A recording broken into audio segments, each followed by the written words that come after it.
Καλημέρα σε όλους. Σας καλωσορίζουμε στο ετήσιο σεμινάριο συμβουλευτικής και επαγγελματικού προσανατολισμού των φροντιστηρίων Πουκαμισάς της Αττικής. Είμαστε στην ευχάριστη θέση να σας ανακοινώσουμε ότι φέτος είμαστε τόσοι πολλοί που δεν έχουμε μόνο τη σημερινή εκδήλωση εδώ στο ΑΤΕΗ του Πειραιά, που συμμετέχουν οι μισές μονάδες της Αττικής, αλλά την επόμενη Κυριακή θα πραγματοποιηθεί μια εξίσου μεγάλη μερίδα ΣΕΠ στο συνεδριακό κέντρο στο ΔΑΗ στο Μαρούσι.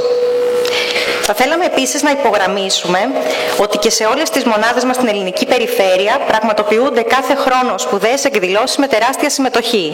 Από το Ηράκλειο της Κρήτης, την Ιεράπετρα, έως τη Θεσσαλονίκη, την Κοζάνη και τα νησιά μας, τη Ζάκυνθο, τη Σάμο και τη Χίο. Στη σημερινή μας εκδήλωση θα θέλαμε να καλωσορίσουμε και όσους μας παρακολουθούν αυτή τη στιγμή διαδικτυακά μέσω της εφαρμογής live streaming. Η εκδήλωσή μας, όπως κάθε χρόνο, αναμεταδίδεται απευθείας και έτσι έχουμε τη χαρά να επικοινωνούμε με μαθητές και γονείς από όλα τα γεωγραφικά διαμερίσματα της χώρας.